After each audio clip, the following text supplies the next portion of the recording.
Voilà, donc je vous propose une réaction d'oxydoréduction qui est MnO2 plus NaCl donne du Mn2 plus du chlore. Alors, l'ion chlore, hein, c'est l'ion chlore. Bon, MnO2, c'est du dioxyde de manganèse plus du chlorure de sodium va donner de l'ion manganèse et l'ion chlore. L'ion chlore. Ça, c'est les données de départ. Et en fait, il faut faire la réaction d'oxydoréduction, sachant que, bon, quand on a ceci, MnO4, MnO2, Mn plus 2, ben, ça se déroule, ça c'est plutôt un oxydant puissant qui se déroule en milieu acide. Donc je posais un acide ici, et l'acide que je vais mettre, ben, je vais mettre du HCl, l'acide chlorhydrique. Bon. Alors si j'avais eu du MnO4 moins, MnO4 moins, bien sûr, et du MnO2, là, on serait plutôt en milieu basique. On est plus utilisé en milieu basique et l'autre en milieu acide.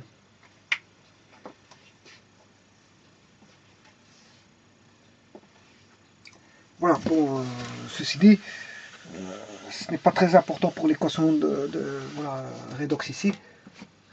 Voilà. En général, on utilise le MnO2, Mn2+, en milieu acide et parfois, assez souvent, le MnO4 moins MnO2 en milieu basique, en général, comme ça, on fait comme ça. Bon, mais c'est pas...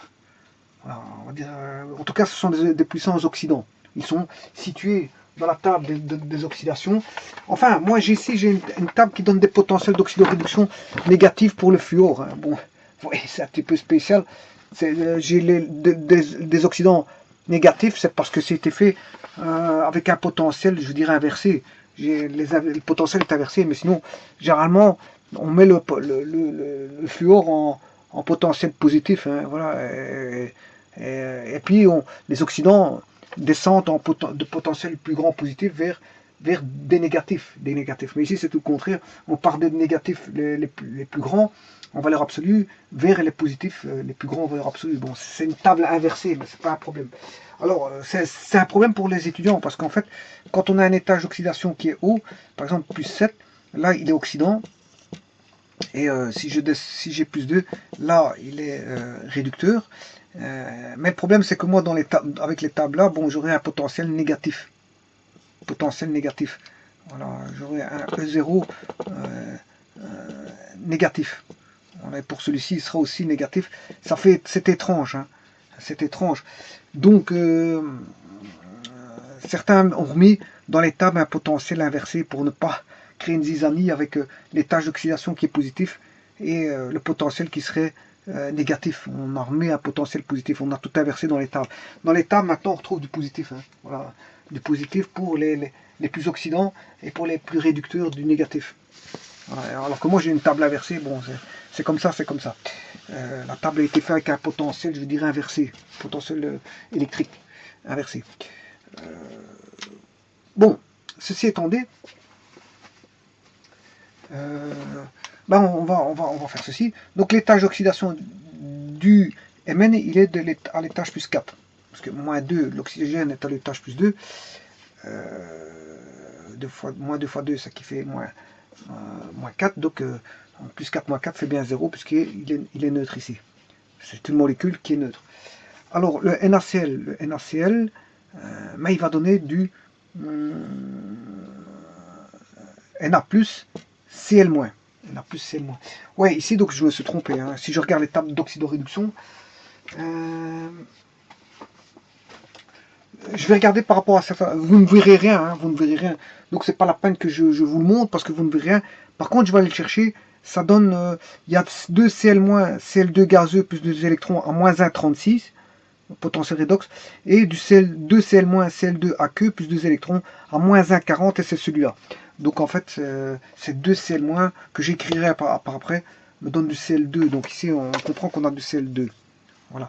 Alors celui-là, le MnO2, Mn2+, MnO2, Mn2+, il se trouve exactement, si vous voulez le savoir, MnO2, il faut que je cherche. Ça c'est MnO4, Mn2+. Il faut que je cherche, hein, parce que je... MnO2...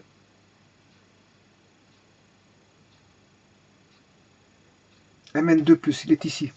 Mn2+, plus 2H2O, donne du MnO2, plus 4H+, plus 2 électrons. Bon, le fameux 4H+, bon, c'est fait avec une certaine substance. Hein. Bon, ici, c'est pas les mêmes substances, parce que je mets du NaCl. Je mets du NaCl, donc je ne saurais pas avoir la même quantité d'eau qui a été fait en référence par rapport à la référence qui a été faite dans le tableau. Alors, dans le tableau, ils ont pris une substance de référence, ils ont fait toutes les oxydoréductions avec cette substance de référence. Et voilà, et ils en tirent un tableau de potentiel d'oxydoréduction à une certaine température. Voilà, à une certaine concentration, à une certaine température. Mais ici, bon, c'est fait avec justement du MnO2, Mn2+, mais avec du NaCl, voilà, qui va donner du Cl2. Et là-bas, par contre, dans les tables, c'est fait avec une substance qui est toujours la même de référence pour trouver les potentiels de redox des autres. On va dire ça comme ça. Alors, lui, il est à l'étage plus 4, mais lui, il est à l'étage plus 2. Alors, le Cl-, il est à l'étage moins 1. Par contre, lui, il est à l'étage 0. Bon. Ce qui veut dire que pour le MnO2, Mn2+, plus 4 plus 2, plus 4 plus 2, ben, l'oxydant, c'est MnO2, et le réducteur, c'est Mn2+, parce qu'il est à l'étage plus bas. Est à l'étage plus bas. Voilà. Alors que, bon, pour le Cl, on a Cl-, Cl- est à l'étage moins 1, et là, enfin, si le 0 est ici, voilà, j'ai le 0 ici, et là, je suis à l'étage moins 1, et l'autre, il est à l'étage, le Cl2, ça c'est le Cl-, et le Cl2, il est à l'étage 0. Voilà. Mais attention que ça c'est la situation initiale, c'est le réactif, et ça c'est le produit, situation finale. Là c'est le réactif, situation initiale, et là on a le produit, situation finale. Donc ce qui veut dire ici, on a une descente des tâches, et là on a une montée des tâches. Alors une descente de combien? Ben, de 2. On descend de 2, et là on monte de 1. Voilà.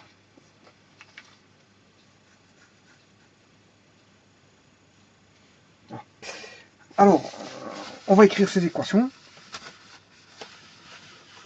Donc l'équation de descente des tâches, c'est MnO2, Mn2+. Voilà, on passe de l'étage plus 4 à plus 2. C'est une réduction. Donc là, on a un oxydant, parce qu'une réduction ramène vers un réducteur. Hein. Donc le réducteur, c'est celui-ci. Et le couple, ce sera MnO2, Mn2+. Oxydant, réducteur. On écrit toujours oxydant, réducteur. Voilà, le couple de celui-ci, c'est celui-là. Alors maintenant, on a l'étage plus 4 ici. Il faut faire moins 2 pour avoir Mn plus 2. En fait, faire moins 2, c'est faire plus 2 électrons, parce que l'électron est en négatif. Alors, pour le chlore, c'est le moins. N'oubliez pas qu'il y a un 2 ici, attention à ça. Il faut aller voir le tableau. Et de toute façon, si vous ne mettez pas un 2, vous allez avoir un très grand problème. Un très grand problème de pondération, parce que, voilà, vous allez avoir toujours un 2 chlore ici à gauche, et pas de chlore à gauche, 2 chlore à droite et pas de chlore à gauche, là, et un seul chlore à gauche, ce serait impossible d'équilibrer la réaction, parce que vous aurez toujours un problème de chlore, puisque déjà à la base ici un problème. Voilà, donc il faut un nombre de. Ici on a un nombre de manganèse identique, ici 1, 1. Là le chlore, il en faut 2 ici pour en avoir 2 ici. Voilà, et maintenant, voilà, là qu'est-ce qu'on peut dire? Ben, on est à l'étage moins 1 pour arriver à 0, ça fait plus 1. Plus 1 ici, mais ça fait moins 1 ici. Mais moins 1, c'est faire plus 1 électron. Alors là, on a le 2Cl-, c'est le réducteur, et le Cl2, c'est l'oxydant. Et ça, c'est l'équation d'oxydation. On a la réaction d'oxydation ici, et de réduction ici. Réduction parce qu'on a une descente des tâches, une oxydation parce qu'on a une montée des tâches. Bon, ce que j'écris est fictif, hein. Bon, ça n'existe pas, c'est moi qui fais des deux demi-réactions pour réfléchir à ça, mais la réaction qui va se passer simultanément, c'est ça là-bas. La réaction, elle se passe là, c'est pas ceci, ça c'est pour réfléchir. Hein, ça. Voilà. Il n'y a pas de demi-réactions qui vont se faire. Tout comme les acides bases, il y a deux demi-réactions qui vont changer un proton. L'un, il va donner un proton, c'est l'acide, et l'autre va recevoir un proton, c'est la base. Mais c'est pas parce que bon, vous avez une réaction acide-base que vous le décomposez en deux demi-réactions que fatalement vous allez avoir les deux demi-réactions. Non, tout ça, c'est du fictif. Hein. On n'a qu'une seule réaction qui se passe et qui se produit simultanément. Voilà, on va dire ça comme ça. Donc ici, le Cl2, c'est dans la réaction d'oxydation, ça ramène à un oxydant qui est Cl2, et dans une réduction, ça ramène à un réducteur qui est Mn2+. Donc le couple, là on a le réducteur, l'oxydant, MnO2 est l'oxydant, réducteur, donc MnO2, Mn2+, c'est le couple, et là on a le couple inverse, Cl2, Cl-. Donc c'est une réaction qui échange d'électrons. Il y en a un qui va monter des tâches, l'autre qui va descendre des tâches. Bon, voilà, c'est des électrons qui vont s'échanger, contrairement aux acides bases où c'est un proton qui est échangé. Voilà. Alors, ceci étant dit, on va équilibrer le nombre d'électrons. On a 1 et 2, ce qui fait MnO2 plus 2 électrons plus 4Cl-, voilà, parce que 2 fois 2 ça fait 4, va me donner 1 Mn plus 2 plus 2Cl2 plus 2 électrons. Voilà, on a les électrons qui sont, ça c'est ce qu'on appelle l'équilibre électronique, hein, l'équilibre électronique. Voilà, on a l'équilibre électronique. Donc une fois que l'équilibre électronique est fait, bon, on n'a plus besoin de ceci, hein, on n'a pas besoin de, voilà, c'est juste pour faire l'équilibre électronique ceci. Alors maintenant je vais équilibrer les charges. J'ai 4- ici et 2+ là. Bon, ce qui veut dire que je dois rajouter, comme on est dans un acide, je dois rajouter des H+. Donc je vais rajouter 2 H+ à gauche pour équilibrer les charges. Donc je vais faire 2 H+, plus MnO2 plus 4Cl- va donner du Mn2+ plus 2Cl2. Voilà.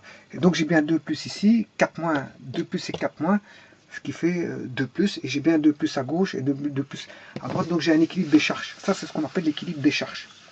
Bon, se fait en une ligne, hein, l'équilibre des charges. Autant l'équilibre électronique se fait en 3 lignes, hein, je veux dire, autant l'équilibre des charges se fait en une ligne. Voilà. Maintenant, il faut rajouter le nombre d'H2O. Ben, ici j'ai un hydrogène, ben, je rajoute un H2O.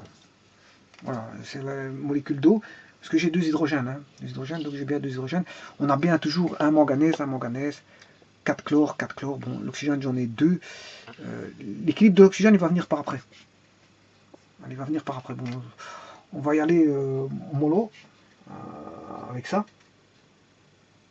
Je dirais même que bon, l'H2O, je ne vais même pas le mettre maintenant. Je vais même pas le mettre maintenant. Je suis pas obligé de le mettre maintenant parce que ça risque de me poser un petit problème. C'est les oxygènes qui posent problème. C'est les oxygènes. Bon. Donc je vais continuer sans rajouter la molécule d'eau. Et puis par après, vous allez voir que je vais rajouter ce qu'il faut. Ce qu'il faut pour équilibrer. Parce que l'équilibre, maintenant je vais faire un équilibre moléculaire. Hein, sachant que je suis dans un acide, un milieu acide qui est HCl. Bon. Alors, 2 H+, je vais rajouter que, bon, tout ce qui est moléculaire, je vais mettre à droite, et ce qui est ionique, je vais mettre à gauche. Tout ce qui est moléculaire, je vais mettre à droite, tout ce qui est ionique, je vais mettre à gauche. Bon, bien sûr, les réactions redox sont des réactions ioniques. Hein. Voilà. Alors, je vais faire 2 H++, je vais tirer 2 Cl- là, mais il va en rester toujours 2, parce que j'en ai 4, voilà, plus MnO2. Et je vous ai dit, la molécule, je mets à gauche, à droite. Voilà. Alors là, Mn2+, je n'ai rien rajouté, hein.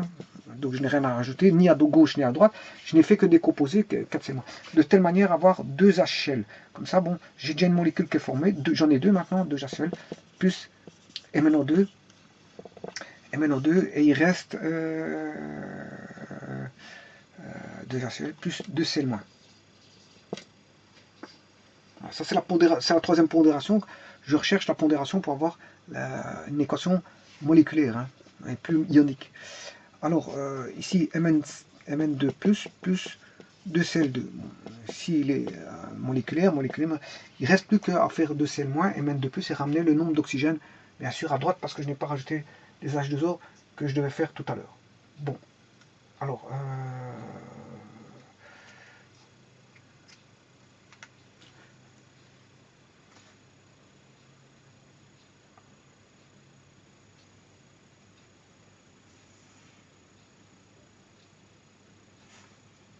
Il y a quelque chose qui ne va pas. Là, j'ai 4 charges négatives. C'est pas 2H plus que je dois rajouter. Hein. Pour avoir 2 plus, j'ai 4 négatifs. Là, je fais une grosse bêtise. Hein. J'ai 4 moins ici. Si je fais 2 plus, ça fait 2 moins. J'aurais pas 2 plus. Hein. Donc voilà, j'ai fait une petite gaffe ici. Hein. Donc il faut que je rectifie vite ça parce que c'est pas 2H plus que je dois rajouter, c'est 6. Je m'excuse. Je me suis trompé ici. Je dois remettre 6H plus. Maintenant, 6H plus, c'est 6 charges positives plus 4 négatifs, ce qui fait 2 positifs, et j'ai bien 2 positifs à droite. Donc j'ai fait une petite erreur auparavant. Bon, voilà, j'ai fait une petite bêtise. Bon, ce qui veut dire qu'ici, j'ai 6H plus. Bon, j'en mets 2 ici, mais il m'en reste 4 ici. Voilà. De 6H plus, j'en fais 2H plus pour faire... voilà. Ouais, maintenant, je peux recommencer. Hein, c'est pas un problème. Je peux recommencer ça parce que j'ai fait une erreur déjà au niveau des charges. Alors que bon, c'est 6H plus, c'est même pas... Voilà, je m'excuse, dans ma comptabilité, je me suis trompé. Au niveau des charges. Bon, ben on va refaire ça alors. Hein. Je reprends 2H plus 4H plus, je vais le décomposer comme ceci, plus 4Cl moins, voilà. Là, on a bien 6H plus MnO2.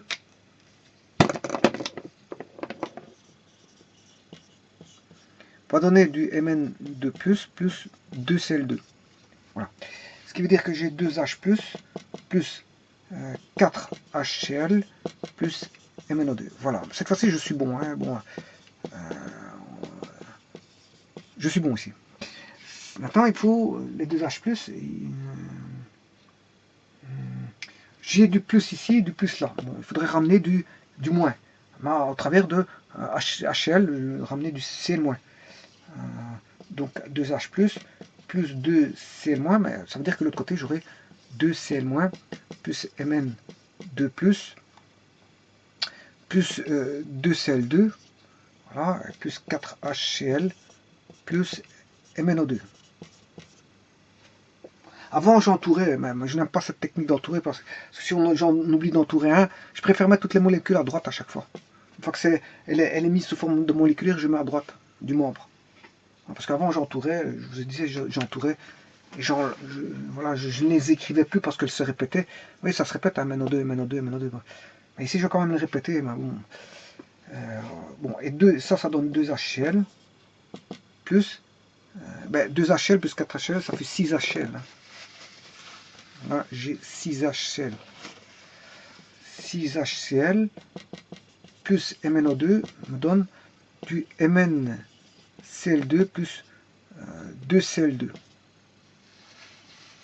Voilà. Bon, maintenant, j'ai un petit problème d'oxygène. Parce que j'ai bien 6 hydrogènes, mais là, j'en ai pas. Bon.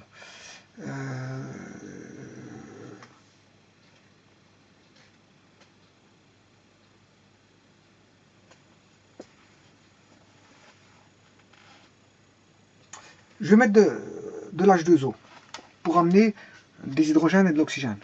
Plus H2O. Voilà, je vais mettre de l'H2O.